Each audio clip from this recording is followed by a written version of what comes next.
Ser podcast. Hora 25 de los negocios, con Aimar Bretos y Javier Ruiz. Hoy, alquiler, la palanca fiscal. Porque el gobierno ha planteado exactamente eso, que los caseros que bajen ligeramente o mantengan precios prácticamente no paguen impuestos. Es un incentivo fiscal, es la política de la que dispone el gobierno central para intentar tener impacto en el mercado del alquiler a nivel nacional. Lo que se dice es el casero cobra menos, no sube los alquileres y a cambio paga menos impuestos. Y la cuestión ahora mismo es, primero, si esto funciona. Y segundo, ¿qué letra pequeña tiene? Y se la vamos a adelantar aquí, porque no es solo necesario contener, es imprescindible bajar los precios para no pagar impuestos. Hoy vamos a leer las implicaciones que esto tiene para caseros, para inquilinos y a contestar la pregunta macroeconómica fundamental, y es si esto funciona. Hoy la palanca fiscal para bajar el alquiler en Hora 25 de los negocios.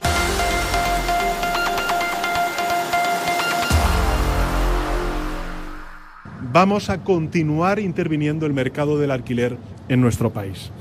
Y lo vamos a hacer porque algunos están utilizando la vivienda para enriquecerse sin escrúpulos.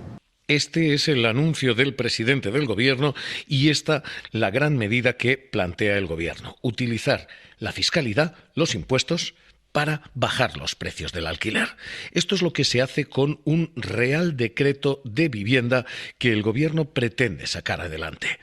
En España hay 3 millones de viviendas. 600.000 están a punto de renovar precios, de saber si se mantienen o se suben los precios del alquiler con respecto al año anterior. Y el objetivo ahora mismo en el Ejecutivo es intentar que este precio no suba más.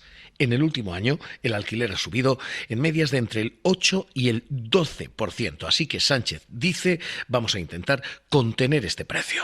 A quienes garantizan vivienda digna, les apoyaremos. Y a quienes especulan con ello, les pondremos freno. Y esta es la palanca fiscal. Esta es la gran medida que utiliza el gobierno y la todavía más grande polémica que siembra el gobierno. El Ejecutivo dice que va a bonificar el 100% del IRPF a los propietarios que renueven contratos sin subir el precio a sus inquilinos. En castellano: señor casero, usted no sube el precio del alquiler, renuncia a ganar más con su casa y a cambio el Estado le cobra menos en impuestos. De hecho, no le cobra nada, dice el Ejecutivo. A todos los propietarios y propietarias que no especulen y que por tanto no aumenten el precio del alquiler, les vamos a dar una bonificación fiscal completa, es decir, del 100% el impuesto de la renta de las personas físicas, que compensará lo que ganarían si incrementaran ese precio del alquiler. El mensaje es claro: el casero paga menos si renuncia a ganar más. El casero sale ganando porque ahora ahorra impuestos y la lógica del gobierno dice también sale ganando el inquilino porque no le suben el alquiler. Así que uno paga menos impuestos a fin de año, el casero; otro paga menos alquiler a fin de mes. Ganan los inquilinos porque van a poder permanecer en su vivienda sin más coste, sin un alza de los precios. Ganan también los propietarios, que no tienen que buscar otros arrendatarios ni por tanto renunciar a sus ingresos, y gana también el conjunto de la sociedad y el Estado, porque asumimos nuestra responsabilidad, que es usar los recursos públicos para el bienestar de la gente. Esta es la propuesta del Ejecutivo. En términos generales, usted casero cobra menos y a cambio paga menos impuestos. Esta es la filosofía general y esto lo que les adelanta a esta hora la cadena SER, la letra pequeña, porque en realidad este enunciado general y este gran titular tiene mucha letra pequeña. El gobierno lo que va a intentar crear es una especie de escalera fiscal para que no pague ningún impuesto al casero. Para obtener el 100% del descuento en impuestos no va a ser suficiente contener el precio, va a ser necesario bajarlo un poquito. Si se mantiene, la rebaja de impuestos es menor. es del 90%, un escalón por debajo. Y si se van cumpliendo menos y menos requisitos, se establece una especie de escalera de reducciones fiscales, de forma que cuanto más esfuerzo hace el casero, más desgravación obtiene. Pablo Anzola, ¿qué tal? Muy buenas noches. ¿Qué tal? Buenas noches, Javier. Vamos a detallar esa letra pequeña. Bueno, lo que presenta el Gobierno, como decías, es un sistema de incentivos con distintos tramos que va premiando más a aquellos caseros que alivien más la carga a sus inquilinos.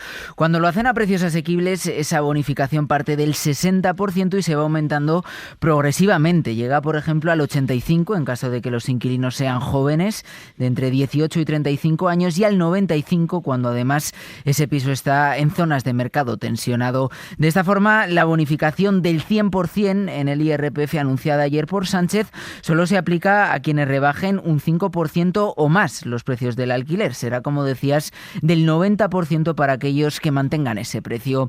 Esta es la propuesta que se anunciaba ayer, pero es idéntica a la que proponía hace ahora justo un año el presidente del Gobierno.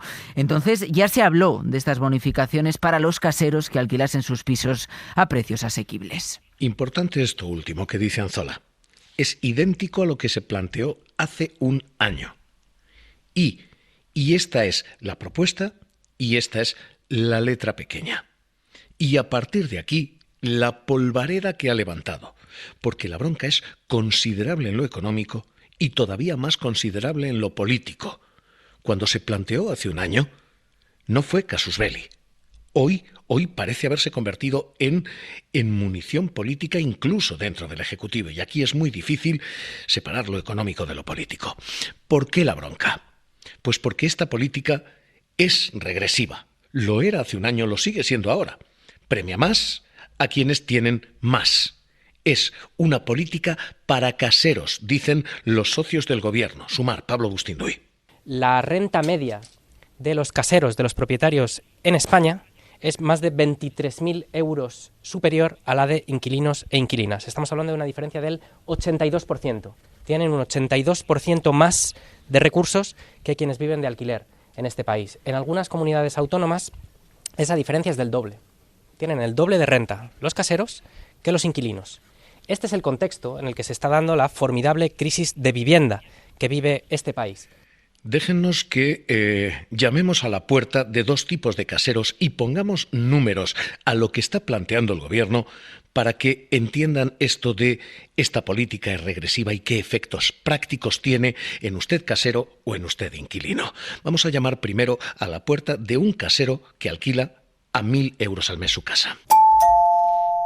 Ese casero, 1.000 euros al mes, 12.000 euros de ingresos al año. Si baja ligeramente el precio del alquiler, no pagaría ningún impuesto. En castellano, para el casero hay 3.600 euros que en una factura de IRPF al 30% no tendría que pagar. 3.600 euros de beneficio para el casero. Las subidas medias están siendo del 10%, así que de esos 12.000, para un inquilino le significaría pagar en torno a 1.200, 1.400 euros más en función de dónde esté, y ese es el beneficio para el inquilino. ¿Por qué se dice esto es regresivo? Porque el casero, quien tiene más, tiene un beneficio de 3.600 euros. El inquilino tiene un beneficio de 1.200, 1.400. El casero tiene el doble, casi el triple de beneficios que el inquilino. Y esa regresividad es notable en casas de alquileres baratos, como estos 1.000 euros. Llamemos a una casa todavía más cara, donde el alquiler sea de 3.000 euros. Y ahí un casero que ya no tributa al 30%, sino al 42%, se ahorra 15.000 euros si baja ligeramente ese precio del alquiler. 150 euros al mes de rebaja del alquiler le dan 15.000 euros de beneficio fiscal. El inquilino tiene un beneficio real, no le suben el alquiler, 3.600 euros. Es 5 veces más rentable para un casero que para un inquilino. Cuanto mayor es la renta y cuanto mayor y más rico es el casero, mayor es el beneficio. Así que esta es la crítica político-económica, la de la regresividad. Esto es más generoso para quienes más tienen. Y a partir de aquí, y con esta crítica servida desde la izquierda al Partido Socialista, ¿qué responde el Partido Socialista? Oigan, menos sorpresas y menos ruido. La ley ya lo contemplaba, la del año pasado. La redacción es idéntica a la que salió del Consejo de Ministros en el que se sientan los socios. Así que, dice el PSOE a Sumar, menos escándalos, que esto ya lo han firmado ustedes. Yo lo que pienso es que cuando las posturas de ambos lados se encuentran enfrentadas, en este caso decía usted, la más izquierda y la más derecha, es que quizás estemos en el camino correcto, porque si algo necesita esta política es de centralidad, es de acuerdo, y yo creo que lo importante no es quererse poner la medalla, sino resolver el problema. Pero el debate de política es relativamente menor, el debate de economía es el fundamental, y es: ¿sirve esto realmente para contener el precio del alquiler? ¿La palanca fiscal funciona? A la izquierda se está diciendo no. A la izquierda lo que se plantea es intervenir, congelar el mercado. Esto es lo que defiende Podemos. Yone Belarra. Lo que hay que hacer es bajar los alquileres por ley y prohibir la compra de vivienda que no sea para vivir en ella. Porque si tú estás comprando vivienda en España con esta situación, con estos precios, para alquilarla, lo que estás haciendo es invertir para especular. Y lo que no podemos hacer con los ingresos públicos es financiar la rentabilidad de los caseros. Lo que está diciendo la derecha es: no, esto no funciona. Lo que hay que hacer es construir, liberalizar suelo, hacer lo que se hizo antes del boom inmobiliario aquí en España. Núñez Feijóo. Iniciar la construcción de 1 millón de viviendas en la próxima legislatura en España. El próximo Gobierno vinculará el modelo de financiación de las comunidades autónomas y las reglas de gasto de los excedentes de los ayuntamientos a los que hagan realmente más viviendas en su comunidad autónoma y en sus ayuntamientos.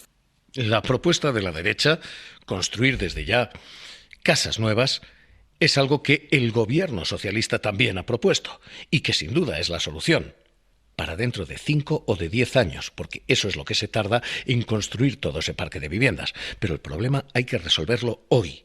Así que la cuestión hoy es cómo se frenan los precios del alquiler hoy, no dentro de 5, no dentro de 10 años. Y si esta palanca fiscal, la de los incentivos para que los caseros no suban, es 1, efectiva, y 2, justa. Investigador del CSIC, experto en vivienda, Javier Gil, ¿qué tal? Muy buenas noches. Hola, buenas noches.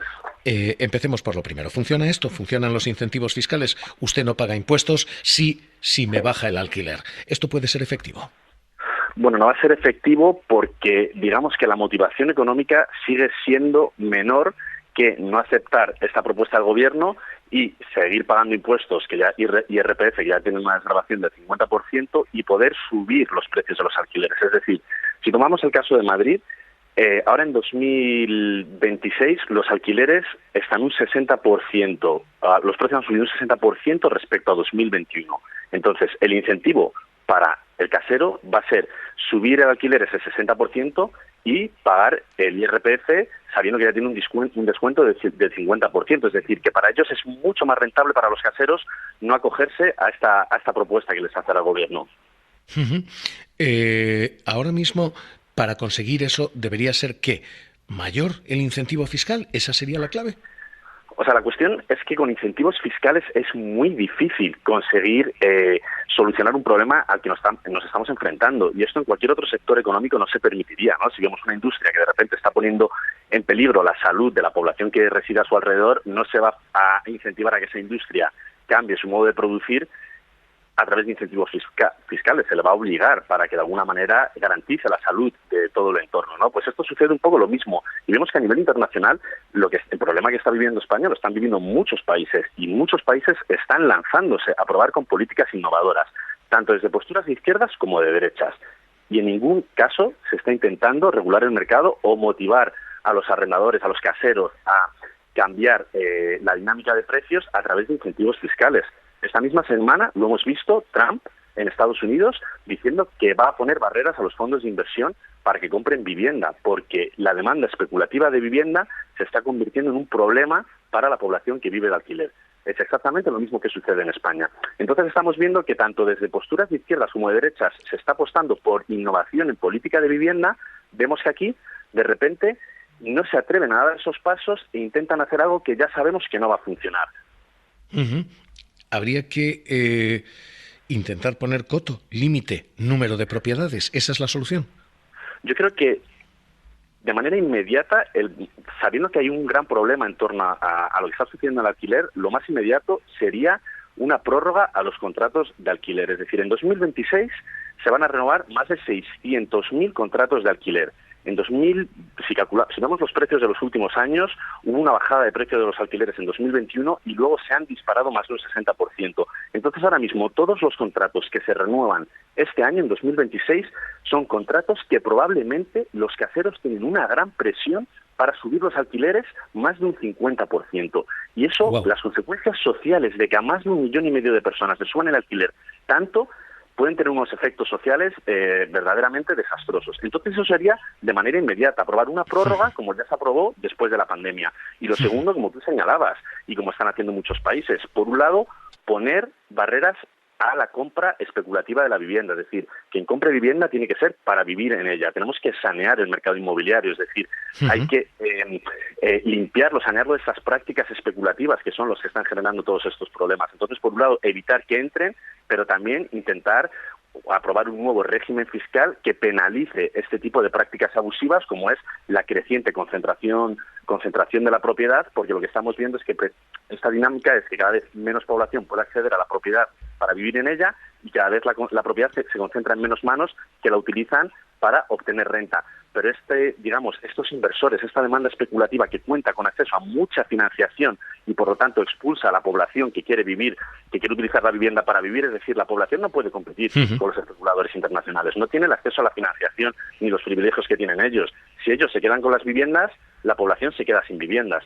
Y esos nuevos caseros no van a querer alquilarla de manera con precios asequibles, lo que buscan es obtener una alta rentabilidad, porque la vivienda en alquiler en España está teniendo una rentabilidad muy alta, ¿no?, durante la última década, como dice el Banco de España. Entonces, habría que hacer eso. Por un lado, también evitar que entren, pero también endurecer un nuevo régimen fiscal que penalice ese tipo de prácticas.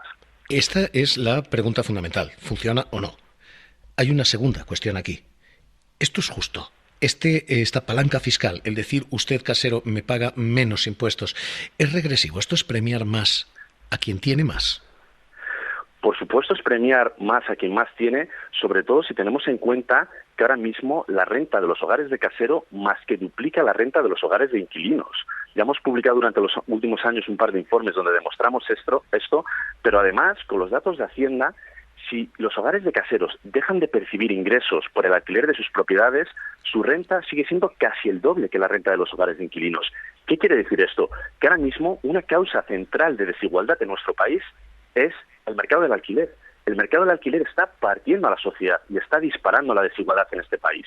Entonces, una manera, ya no se trata solo de solucionar el problema de la vivienda, sino corregir un problema de desigualdad que se está convirtiendo en un problema estructural y que tiene efectos sociales muy perjudiciales para el conjunto de la población y en especial pues para la población más vulnerable y para toda la generación esta joven que no se puede emancipar. Estamos hablando de unos índices de emancipación juvenil muy bajos, un 15%. Incluso de los jóvenes con empleo no se pueden ir de casa de sus padres por el precio del alquiler. Javier Gil, investigador del CSIC, experto en vivienda, gracias por estar aquí con nosotros. Un abrazo y muy buenas noches. Muchas gracias, Javier. Hoy esta es la cuestión. Palanca fiscal, incentivos a los caseros para que paguen menos impuestos si cobran menos alquiler. Y esta es la gran medida y la gran polémica servida por el Gobierno. Hay dos medidas más. Se ha planteado también regular contra el fraude de los alquileres de temporada, lo decía el propio Sánchez. Que vamos a limitar los contratos de temporada para poner fin al uso fraudulento evidente que se está produciendo, y para ello lo que vamos a hacer es fijar condiciones estrictas para que un contrato pueda considerarse de temporada y establecer un régimen sancionador. Y segunda cuestión, el freno al abuso del alquiler por habitaciones, con una matemática muy sencilla. Si una casa con 2 habitaciones vale 1.000 euros, el alquiler por habitación ha de ser 500 y 500, no 750 y 750. Si el inmueble entero tiene 2 habitaciones, el inmueble junto y el inmueble por separado han de cobrar lo mismo a quienes lo alquilan. Este es el argumento que maneja el Ejecutivo. Un abuso que se utiliza para esquivar la ley evitar contratos estables y así poder subir los precios de los pisos indiscriminadamente año tras año. ¿Esto qué es lo que hace? Toda esta es la batería de medidas de vivienda que plantea el Gobierno y que ha de pasar por el Parlamento. La lógica económica servida si la lógica y la matemática parlamentaria suman, que es cuestión del resto de Hora 25. Mientras tanto, la banda sonora de nuestras vidas sigue sonando algo así. El alquiler está súper caro y ya hasta que encuentre algo más barato, pero no sé qué haré. Pero estoy pagando 550. Hoy, palanca fiscal para intentar frenar este disco. Hora 25 de los negocios. Cadena SER. En los mercados, a esta hora, sigue habiendo inestabilidad por dos cuestiones. Primero, las amenazas sobre Irán. El precio del petróleo ha llegado a tocar $65 el barril. Y segundo, intervencionismo sobre la Fed. El movimiento Trump está costando y haciendo sangrar a los mercados. Sira Valdés, ¿qué tal? Muy buenas noches. Hola, muy buenas noches. ¿Qué han hecho? Sesión sin grandes movimientos en los mercados bursátiles europeos que han terminado con signo mixto. Aquí el IBEX, que sigue en máximo, suma una décima porcentual y termina en los 17.687 puntos, impulsada por las energéticas y los bancos. Solaria encabeza los avances con un 2,5%. En el lado contrario, Celnex se deja más de un 3%. En los mercados de crudo, como dice, sigue subiendo el precio un 3% más hoy. El Brent roza los $66 el barril, el Texas los 61,5%. Álvaro Blasco, socio director de ATL Capital. ¿Qué tal? Muy buenas noches. Muy buenas noches. Tenemos el petróleo subiendo un 3%. ¿Va a subir más? Pues ha cogido unos niveles de tendencia al alza importantes en pocos días, pero lo lógico, tenemos que pensar que aunque el mundo vaya a crecer en torno al 3%, hay una producción suficiente. Los países de la OPEP y de la OPEP Plus han decidido no reducir, a pesar de que tampoco hay tantísima demanda, su producción, y tenemos también ahí en el punto de mira el tema de Venezuela. Entonces, lógicamente, deberíamos pensar que no deberían subir más. Pero estamos pagando una prima Trump, una inestabilidad geoestratégica. Pues lógicamente sí, yo creo que es lo que estamos viviendo, porque realmente todo lo que nos puede venir es una mayor producción y por lo tanto pues que cubra todavía más fácilmente la demanda que hay en el mercado. Entonces, bueno, yo creo que es un tema de especulación ahora mismo y no entiendo muy bien por qué se ha producido ese movimiento en estos días. La otra lectura es el valor especulativo, quien busca refugio al otro lado, y el oro, la plata siguen disparados. ¿Oro y plata son todavía una apuesta o demasiado altos ya? Bueno, están altos, hay que tener cuidado porque además cuando acaban las subidas, sobre todo del oro, que se producen de forma brusca, como hemos visto en el último año y pico, ¿no? Luego el periodo de estabilidad de precios suele ser muy largo.